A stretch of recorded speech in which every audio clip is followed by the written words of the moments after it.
Les forces hostiles au Niger restent farouchement actives, défiant les espoirs de paix qui ont animé le pays. Alors que l'on croyait avoir évincé ces menaces de notre territoire, la réalité est tout autre. Les récents mouvements aériens suspects au-dessus du territoire béninois, à proximité de la frontière avec le Niger, révèlent une stratégie sournoise visant à déstabiliser un pays qui a légitimement choisi de garantir sa souveraineté. La récente découverte à Niamey de caches d'armes et de munitions constitue un tournant rocambolesque mettant en lumière un plan de subversion et de déstabilisation de la transition en cours. Un total de 12 000 cartouches de divers calibres trouvées dans la villa Tchangare. 12 800 cartouches.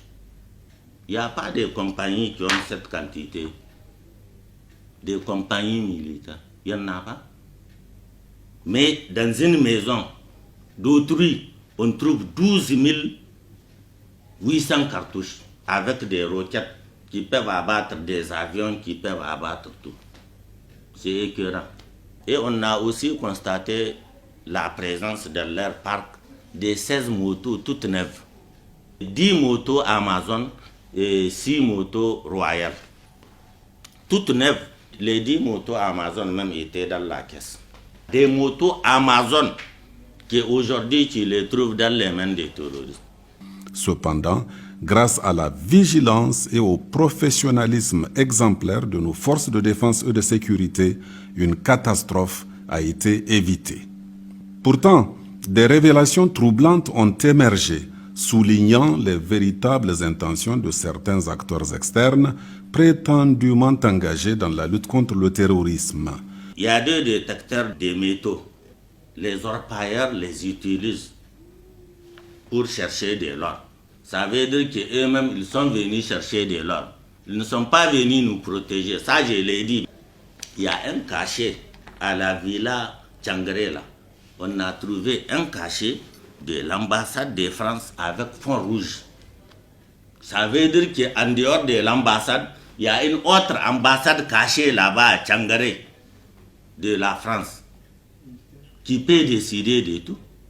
L'affirmation troublante « la paix, on peut l'éviter » trouvée dans les quartiers d'une organisation suspectée d'entretenir les conflits prend une signification sinistre dans ce contexte. Nous avons trouvé un tableau sur lequel il y a l'inscription « La paix, on peut l'éviter ». Et ce sont des Français qui ont logé là-bas, plus un drapeau français, plus un cachet ambassade de France. Et c'est écrit « La paix, on peut l'éviter ». C'est-à-dire ils sont venus, c'est pas pour faire la paix, mais ils nous ont dit qu'ils sont venus pour faire la paix avec nous. Mais c'est pour nous détruire. Ils ne sont pas venus faire la paix au Niger. C'est les mercenaires qu'ils veulent faire rentrer pour déstabiliser le régime. Ils veulent faire rentrer des armes pour donner aux terroristes qui y sont là, qu'ils veulent alimenter par des réseaux dont je ne sais comment. Et il y a aussi nos concitoyens qui sont des complices, qui continuent toujours à accepter les instructions de l'extérieur pour déstabiliser le Niger. Ils veulent tout simplement nous faire croire que la paix, ce n'est pas quelque chose d'autre, c'est de rétablir l'ancien président. Donc, sans quoi, ils ont des stratégies comme ce que nous venons de découvrir. Ils ont des caches d'armes pour, quel que soit alpha, nous déstabiliser. La paix, on la cherche. Nous voulons la paix. Nous continuons à rechercher cette paix. Et Inch'Allah, avec l'avènement du 26, là, nous aurons la paix. En fait, elle ne se donne pas. Elle s'arrache. Nous allons lutter pour arracher cette paix-là. La population est d'accord en tout cas avec les militaires.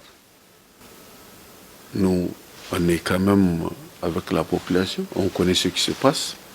Seulement, ce que nous voulons de la population, de continuer les prières et d'être vigilants. Ce qui a été trouvé en rouge pour dire qu'on peut éviter la paix, c'est la réalité de la France. Parce que pour la France, elle peut encore faire beaucoup de choses contre ce que nous sommes en train de vouloir vivre. Le président de l'association islamique dit que les événements de 26 juillet, c'est une réalité, c'est une fierté, c'est une noblesse, c'est vraiment la cohésion sociale que les gens sont en train de chercher et c'est l'indépendance d'une manière générale que les gens sont en train de chercher et que ça doit continuer nuit et jour. Il ne faut pas que les gens pensent que la France est partie et qu'on doit aller dormir. Non, la France est encore là à travers ce qu'ils ont découvert et à travers leur écriture, c'est ce qu'eux ils pensent. Mais ce qu'ils pensent est autre chose, ce que Dieu veut aussi est autre chose.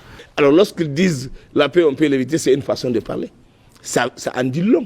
Ça veut dire que eux, ils ont des idées derrière la tête. Vous savez, le Niger est très important pour eux. Le Niger est très important pour la France, le Niger est très important pour les pays, pour les Occidentaux, en particulier la France et les États-Unis. Et c'est certain, maintenant, qu'on leur demande comme ça de quitter et qu'on dise que nous voulons être nous-mêmes, nous voulons affirmer notre souveraineté et notre indépendance, et un des mobiles même des événements du 26, c'est justement parce que il y a ces accointances du régime déchu avec ces gens et qui ont accepté qu'on puisse déverser dans notre pays armes et bagages et des ressources humaines pour venir occuper notre pays et créer la chélie qu'ils ont déjà créée au Mali. Il est clair que des éléments tels que EUCAP Sahel n'ont pas été présents au Niger pour soutenir la stabilité, mais plutôt pour semer le chaos.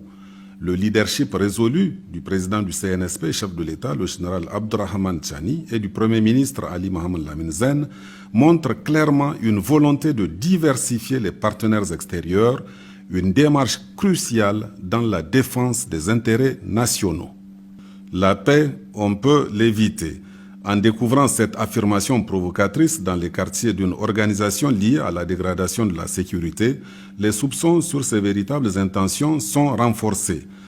Au lieu de promouvoir la paix, ces acteurs semblent nourrir les flammes du conflit, exposant leur hypocrisie et leur échec à répondre aux véritables besoins de la population. Nous avons saisi 4 caissettes de 500 cartouches chacune de calibre 7,62, soit 2000 cartouches. 10 caissettes de 3400 cartouches sur bande. C'est avec les cartouches bandes là, toutes les attaques faites contre nos FDS, vous allez trouver des bandes. Les Blancs n'utilisent pas les bandes. Ils les amènent, c'est pour fournir aux terroristes, pour tuer nos forces, pour tuer nos civils. Ils fournissent ça aux terroristes. Ça, je l'ai dit. Dans ce contexte, la paix, on peut l'éviter, apparaît comme une admission implicite, voire explicite, de la responsabilité de ces organisations dans le maintien des tensions, plutôt qu'un appel à l'action pour la paix. C'est un rappel brutal de la nécessité pour les Nigériens et les amis du Niger de rester vigilants face aux acteurs qui exploitent les slogans de paix pour masquer leurs véritables intentions destructrices. La question de découverte des armes de guerre n'est pas étrange pour tout musulman, pour tout Africain. Ce qui s'est passé le 26 juillet 2023 est une surprise, la plus grosse d'ailleurs pour la France. Donc il ne faut pas que les gens pensent que la France va se retirer définitivement, nous laisser vivre en paix. On demande la vigilance. Pour ça, il faudrait qu'il y ait vraiment plus de vigilance et aussi qu'il y ait une relation étroite entre les FDS et la population. Il faudrait qu'il y ait des dénonciations, que la population s'y mette, aussi bien la société civile que le peuple tout en entier. Quand vous voyez quelque chose d'anormal, il faudrait dénoncer rapidement parce que un simple indice peut conduire à quelque chose que nous ne nous attendons pas, comme avant-hier l'arsenal de guerre qu'on a découvert juste ici à Niamey, dans un quartier. Nous demandons à la population nigérienne d'être attentive partout Partout où un Nigérien voit quelque chose de suspect, c'est d'alerter l'autorité la plus proche. Si c'est un maire, si c'est un préfet, si c'est un gouverneur, il faut vite, même si c'est un porteur de tenue que vous voyez, il faut lui donner l'information pour qu'on puisse prendre les mesures adéquates afin d'éradiquer le danger. Nous sommes prêts à défendre notre honneur, nous sommes prêts à défendre notre pays, nous sommes prêts à défendre notre culture, nous sommes prêts à défendre notre indépendance. Et nous le sommes depuis. C'est maintenant sur le déclic. Et moi je dirais mieux que ça, il faut que les Nigériens se battent d'abord entre eux.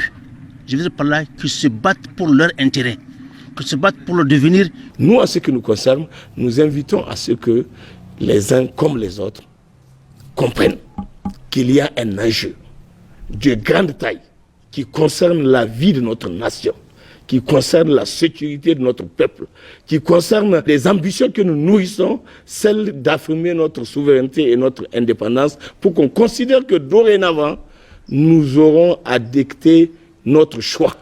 C'est la vie de la nation, c'est la question du pays. Et comme on dit, tout le monde doit comprendre ça. Et tout celui qui se reconnaît un minimum de fibre patriotique doit se sentir concerné par ce qui doit être fait. Nous, ce que nous allons faire, c'est surtout de continuer en tout cas les prières et la sensibilisation. Avec ça, Inch'Allah, nous allons réussir. Une chose est irréversible, c'est la dynamique engagée depuis les événements historiques du 26 juillet 2023. Ce qui se traduit aujourd'hui par une gouvernance vertueuse mise en œuvre vaillamment par le gouvernement dirigé par le Premier ministre Ali Mohamed Lamine Zen sous la conduite éclairée du général Abdourahmane Tchani. Une gouvernance qui force l'admiration de nos concitoyens, mais aussi des partenaires extérieurs de plus en plus nombreux du Niger.